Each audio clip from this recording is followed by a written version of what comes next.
জয় হিন্দ সবাইকে। আমি মনিকা চলে এসেছি আজকে একটা নতুন ভিডিও টপিক নিয়ে। তো আজকের ভিডিও টপিক আমি রেখেছি তোমাদের প্রশ্নের উত্তর। তো অনেক প্রশ্ন আসছে, সেগুলোর মধ্যে যেগুলো খুবই ইম্পর্টেন্ট মানে সবথেকে বেশি পরিমাণে আসছে সেই প্রশ্নগুলোর উত্তর আমি তোমাদের আজকে দেব।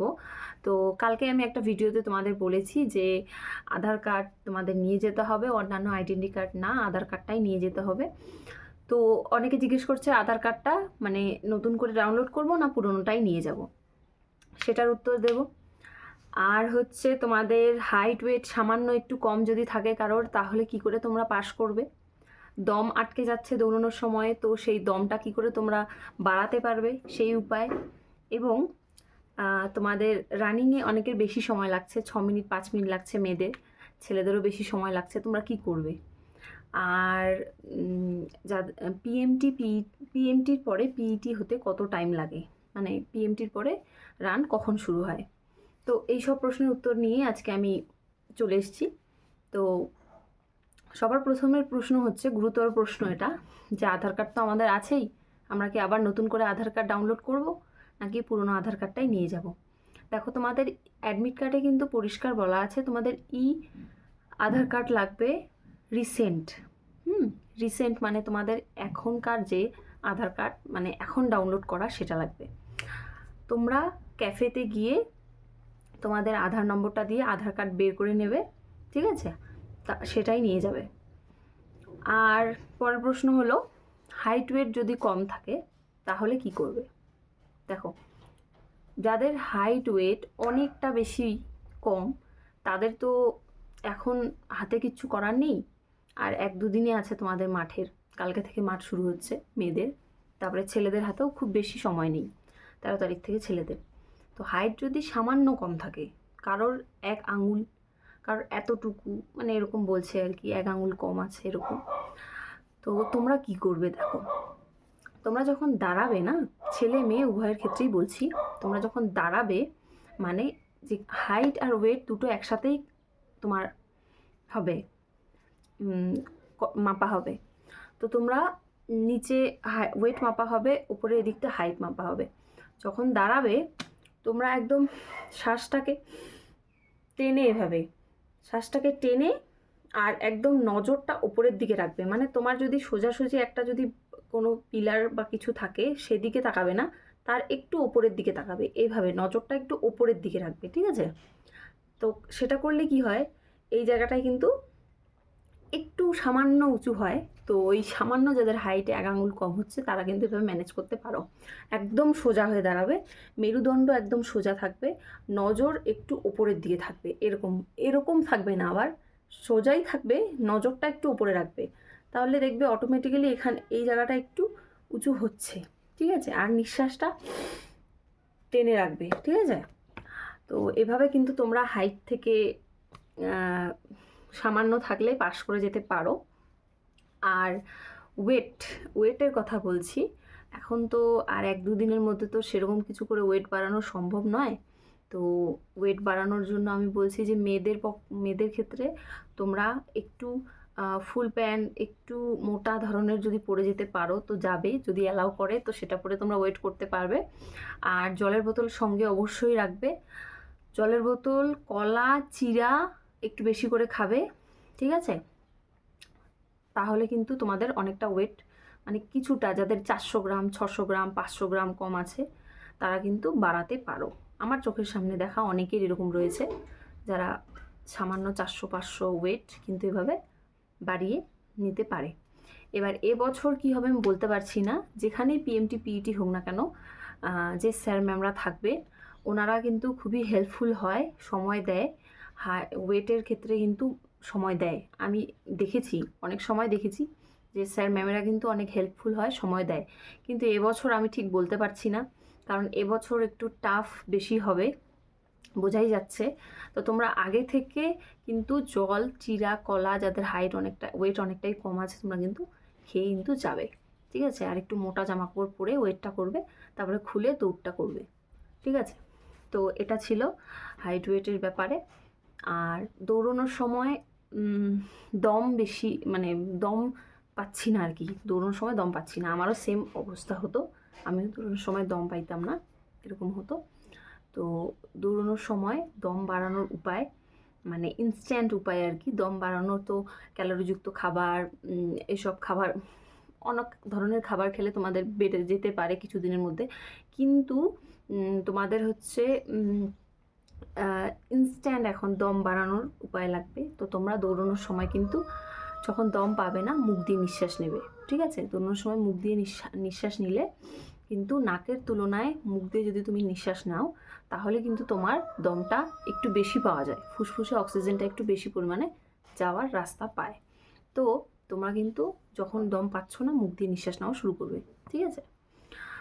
এটা ছিল। আর একটা প্রশ্ন হচ্ছে রানিংয়ের সময় বেশি লাগছে, কেউ বলছে 5 মিনিট লাগছে মেয়েদের, কেউ বলছে 6 মিনিট লাগছে, ছেলেদের কেউ 7 মিনিট লেগে যাচ্ছে।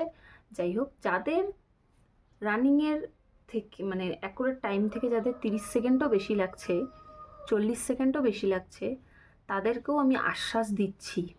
কারণ তোমাদের মাঠে গেলে অটোমেটিক্যালি একটা প্রেশার ক্রিয়েট হবে। তো সেই প্রেশারের চাপেই তোমাদের স্পিড বেড়ে যাবে, ঠিক আছে?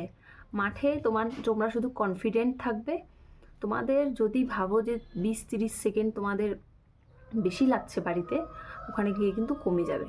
এটা কিন্তু আমার মানে অভিজ্ঞতা থেকে আমি বলছি, আমারও সেম হয়েছে। আমি খুব ভালো একটা দৌড়তে পারি না, আমাদের সময় তো 4.5 মিনিট ছিল, তবুও আমার অসুবিধা হতো আর কি। যাই হোক, কিন্তু মাঠে কিন্তু 4-এর আগে আমি দৌড়ে নিয়েছিলাম, ঠিক আছে? অনেকটাই কম সময় লেগেছিল। মাঠে কিন্তু তোমাদের একটা অন্যরকম প্রেশার কাজ করবে, তোমরা অটোমেটিক্যালি পাস করে যাবে। তো সেটা নিয়ে ভাবনা চিন্তা করার দরকার নেই। যাদের ওটা ভেবে ভেবে শুধু অ্যাংজাইটি ফিল হবে, দুশ্চিন্তার মাধ্যমে ওজন কমে যাবে, দরকার নেই ভাবার, পাস করে যাবে। যাদের 6 মিনিটই লাগছে তারাও মাঠে যাও, তোমাদেরও চান্স আছে, তোমরাও পাস করতে পারো। ওখানে অটোমেটিক্যালি একটা প্রেশার ক্রিয়েট করবে। আর দৌড়ানোর সময় একটা কথা ভাববে যে আমার আগে আমি কাউকে যেতে দিব না, ঠিক আছে? যখন রানটা স্টার্ট করবে, ঠিক আছে, প্রথম পাকটা সবার স্পিডেই হয়, দ্বিতীয় পাকটাও ভালোই হয়, তৃতীয় পাকে কিন্তু একটু সমস্যা হবে, তারপরে 4 নাম্বার পাকে কিন্তু তোমাদের স্পিডটা অটোমেটিকলি বাড়ে। তো তোমরা কি করবে, যখনই দৌড়বে তোমরা কিন্তু ভাববে মনে মনে যে এই দৌড়লেই আমার কিন্তু চাকরি পাক্কা। ইন্টারভিউর কথা ভুলে যাও, খালি একটা কথাই মাথায় রাখো যে দৌড়টা পাশ করলেই আমার চাকরি হয়ে যাবে, বাবা মার মুখে আমি খুশি দেখতে পাবো, গর্ব দেখতে পাবো। তো তোমরা কিন্তু এই কথাটা ভাববে, এই কথাটা ভেবে দৌড়াবে, বাবা মার কষ্টের কথা ভেবে দৌড়াবে। বাবা মার কতটা কষ্ট করে তোমাদেরকে বড় করেছে, এই জায়গায় এনেছে। তোমরা যদি এই শুধু মাঠটা পাস করতে পারো, তাদের সব কষ্ট তোমরা দূর করে দিতে পারবে। তাহলে এই কথাটা ভেবে নিজেকে মোটিভেট করো এবং এই কথাটা ভেবে তোমরা দৌড়ো। আর তোমার আগে কাউকে যেতে দেবে না, এই কথাটা ভেবে দৌড়ো। দেখো তোমার স্পিড অটোমেটিক্যালি বেড়ে যাবে। হয়তো তোমার স্পিড কম আছে, কিন্তু তুমি ভাববে না আমার আগে ওকে যেতে দিব না, এরকম করে দৌড়াবে। তো এরকম করে দৌড়ালে কিন্তু তোমাদের অনেকটাই উপকার হবে। তো আমার পক্ষে যতটা বলা সম্ভব আমি তাই বললাম, আমি তাই করতাম, আমি যেটা করতাম আমি তোমাদের সেটাই সাজেস্ট করি। আমি যেটা করি না সেটা সাজেস্ট করি না। আমার এরকম হতো, আমিও দৌড় খুব ভালো পারতাম না, কিন্তু এখন কিন্তু মাঠ পাস করেছি, এখন চাকরি করছি। আমি পারলে তোমরাও পারবে। আমিও কোনো দিনও স্কুলে আমার বাড়িতে কোনো রানিংয়ের প্রাইজ নেই, কিচ্ছু নেই, কিন্তু আমি মাঠটা কমপ্লিট করেছি, চাকরি করছি, এখন ট্রেনিং কমপ্লিট করেছি। তাহলে আমি করতে পারলে তোমরা কেন পারবে না, তাই না? পারবে অবশ্যই। আর একটা কথা হচ্ছে পিএমটির কতক্ষণ পরে রান হয়। তো দেখো, পিএমটি সবার প্রথমে তোমাদের যখন ঢুকবে, তোমাদের প্রথমে ডকুমেন্টস দেখবে, ডকুমেন্টস ভেরিফিকেশন হবে, হওয়ার পরে তোমাদের লাইনে দাঁড়াতে হবে। লাইনে দাঁড়িয়ে তোমরা ওজন মাপবে, ওজন আর মানে হাইট মাপবে। প্রথমে কম্পিউটারের কাজ আছে, ওগুলো বলছি না। ওজন আর হাইট মাপবে, মাপার পরে তোমাদেরকে টুপি আর হচ্ছে টি শার্ট দেওয়া হবে, ঠিক আছে? টুপি আর টি শার্টটা কিন্তু খুব ভালো করে রাখবে। সেটা কিন্তু টুপিটা যাতে মাথা থেকে খুলে না পড়ে, টুপিটাতে কিন্তু নাম্বার লাগানো থাকবে, সেই নাম্বার কিন্তু ওখানে সেন্সারে উঠবে। তোমরা কিন্তু যদি দৌড়িয়েও যাও, টুপি যদি ফেলে দাও, তাহলে কিন্তু তোমরা সিলেক্টেড হবে না। তো টুপিটা কিন্তু খুব ভালো করে বেঁধে নেবে মাথায়, যাতে খুলে না পড়ে। পারলে সাইড ক্লিপ নিয়ে যাবে, সাইড ক্লিপ লাগিয়ে নেবে, ঠিক আছে, মেয়েদেরকে বলছি। তো তারপর তোমাদের ওগুলো নেওয়ার পরে তোমাদের কিন্তু বসিয়ে দেওয়া হবে লাইনে, মানে রানিং এদিকে চলছে। তো ধরো যদি 10 জন করে বা 15 জন করে রানিং হয়, একটা লাইন করবে, সেখানে যদি এখন 15 জন হয়ে যাবে, মানে তোমরা 15 জন রেডি। আগের 15 জনের রান হয়ে গেলে তোমাদের 15 জনকে শুরু করে দিয়ে দেবে রান। কোনো সময় এই জায়গাটাতে সময় পাওয়া যায়, তোমার আগে আরও অনেকে বসে আছে, এখনও তাদের হয়নি, তাই তুমি সময় পাচ্ছ। আর কোনো সময় এরকম হয় যে তোমার পিএমটি করে এসেই তোমাকে রানিংয়ে চলে যেতে হচ্ছে, ঠিক আছে। এটা নির্ভর করে ওখানকার স্যার ম্যামেদের কাজের উপরে, মানে কত তাড়াতাড়ি ওই দিকটা সামলাচ্ছে, কত তাড়াতাড়ি হচ্ছে, সেটার উপর নির্ভর করে। অনেক সময় পাওয়া যায়, অনেক সময় পাওয়া যায় না, ঠিক আছে। আর একটা প্রশ্ন ছিল যে আমি কি পিএমটি করার পরে বাথরুম যেতে পারবো, এরকম প্রশ্ন থাকে অনেকের। তো হ্যাঁ, তোমরা স্যার ম্যামদের বলে যেতে পারো। এবার সেখানে স্যার ম্যামরা যেরকম হবে সেটার উপর নির্ভর করবে। মোটামুটি যেতে দেয় না, তবুও যদি স্যার ম্যামরা ভালো হয় যেতে দেয়। তো এগুলোই ছিল প্রশ্ন আজকে তোমাদের। আশা করি তোমরা ডকুমেন্টস সব রেডি করে নিয়েছো। কালকে ভিডিওটা আমি মানে অনেক কষ্টে আপলোড করেছি, মানে ইউটিউবের সার্ভার খুব ডাউন ছিল, 3-4 বার ডিলিট করে আবার আপলোড করে ভিডিওটা আপলোড হয়েছে। আমি খুব চিন্তিত ছিলাম যে ভিডিওটা আপলোড হবে কি না কালকের মধ্যে, যেহেতু তোমাদের খুবই দরকারি একটা ভিডিও ছিল। তো যাই হোক, সকালে উঠে দেখছি না, ভিডিওটি আপলোড হয়ে গেছে। তো ভাবলাম যে তোমাদের প্রশ্নের উত্তরগুলো দিয়ে দেই আজকের মধ্যেই। আশা করব তোমাদের পিএমটি পিইটি ভালো হবে, তোমরা সকলেই পাশ করবে, সকলেই খবর জানাবে। আর ইন্টারভিউয়ের জন্য আমার অভিজ্ঞতা, আমাকে কি প্রশ্ন করেছিল, কিভাবে পাশ করবে তোমরা, তো সব বিষয় নিয়ে আমি একটা ভিডিও বানানোর চেষ্টা করব। তো আপাতত আজকের মতো এত দূরই। আশা করি তোমাদের সব কোয়ারিজ আমি কমপ্লিট করতে পেরেছি, পূর্ণ করতে পেরেছি। তো অল দ্য বেস্ট সবাইকে। ও আর একটা কথা, যাদের অপারেশন হয়েছে বা সিজার হয়েছে, অনেকে বলছে যে সিজার হয়েছে গত বছর 24-25-এ, মানে 24-23-এ, এরকম, মানে 1 বছর আগে সিজার হয়েছে। তো তোমাদের যদি পার্সোনালি কোনো সমস্যা না থেকে থাকে, তো তোমরা কিন্তু যাও, মানে তোমরা তো যাবেই অবশ্যই, কিন্তু ওখানে গিয়ে তোমাদের আর বলার দরকার নেই যে আমার সিজার হয়েছে এরকম। তোমাদের যদি পার্সোনালি কোনো সমস্যা না থাকে, তাহলে ওখানে গিয়ে আর বলার দরকার নেই। দৌড়োতে তোমরা পারো, তাহলে দৌড়ো দাও। আর যদি তোমাদের সমস্যা থেকে থাকে, আমি বলবো সমস্যা নিয়ে না দৌড়নোই ভালো।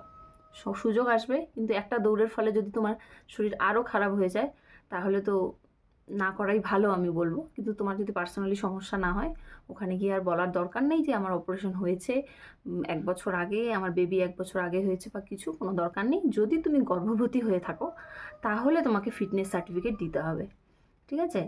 আর তারপরে ওরা অ্যালাউ করবে কি না সেটা কিন্তু ওদের উপর নির্ভর করবে, ঠিক আছে। আজকের মতো এতদূরই বলা ছিল। তো থ্যাংক ইউ সবাইকে ভিডিওটি শেষ পর্যন্ত দেখার জন্য। সবাইকে অল দ্য বেস্ট।